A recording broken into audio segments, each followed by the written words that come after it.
जो काला रंग होता है ना, उस पर कोई रंग दूसरा नहीं चढ़ता। काले रंग पर इसलिए आपने देखा होगा कि कई लोग काला कपड़ा इसलिए पहनते हैं कि ये मैला नहीं दिखता।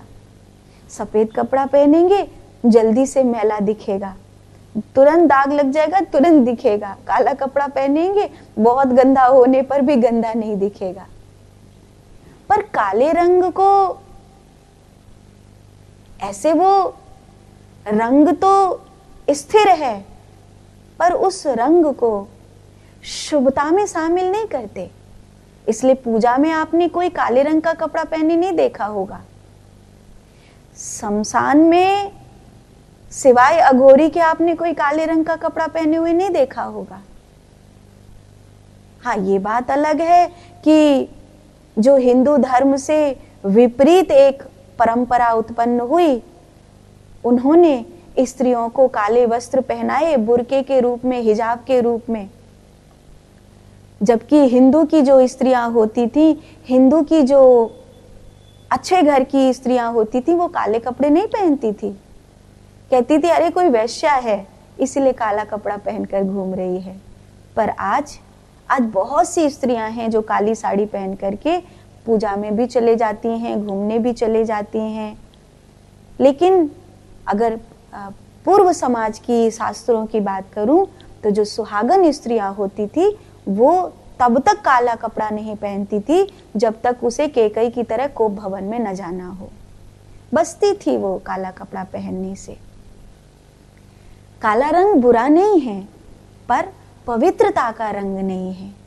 और भगवती स्वयं भद्रकाली है, उसका तो वर्ण ही श्याम है। वो तो अघोरों की स्वामिनी है। लेकिन बिखरे बिखरे केस, त्रिनेत्र, गले में मुंडों की माला, हाथ में चंड मुंड का कटा हुआ सिर, एक भयानक सी स्थिति है उसकी। और सवारी गधे की सवारी भला कौन करता है?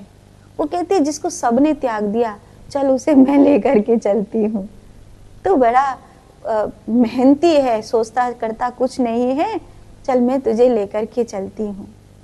गधे की सवारी का आध्यात्मिक अर्थ ये है कि गधे को आलस्य का, ऐसे जितने जानवर हैं उनमें अगर देखा जाए तो अजगर बहुत आलसी होता है, लेकिन अजगर से कोई काम नहीं करवाता।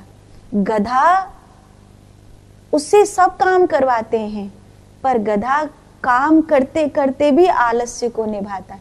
तो वो तमोगुण का मार खाता जाएगा, पर उसका तमोगुण नहीं जाता।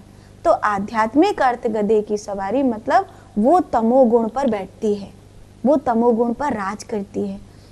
अगर हमें अपनी तमोगुणी वृत्ति को नियंत्रण करना है तो कई बार ऐसा कहा गया है, कांटे को कांटे से निकालते हैं। तो वो अंधेरे में अगर हमें देखना है तो उस घोर अंधेरे को अंधेरा ही रहने दो, तो तुम्हें थोड़ी देर बाद उसमें दिखने लग जाएगा। आप कभी भी देखना कि एकदम घोर अंधेरा है और कहीं से एक रोशनी की किरण भी नहीं आ रही है, और तुम थोड़ी देर उसमें शांत हो जाओ, तुम्हारी आंखें उस अंधेरे को एब्जॉर्ब करने लगेंगी और तुम्हें उस अंधेरे में थोड़ा थोड़ा दिखने लग जाएगा। माने तमोगुण पर राज करना है तो जैसे पाताल को जीतने के लिए पाताल में जाना पड़ता है, ब्रह्मचर्य को धारण करने के लिए भोग को समझना पड़ता है, भक्ति में प्रवेश करने के लिए प्रेम को समझना पड़ता है, ठीक ऐसे ही अगर तुम्हें सिद्धदात्री पर पहुंचना है तो तुम्हें महाकाली को समझना ही होगा। यही आध्यात्मिक मार्ग है, यही उनकी गधे की सवारी का आध्यात्मिक अर्थ है।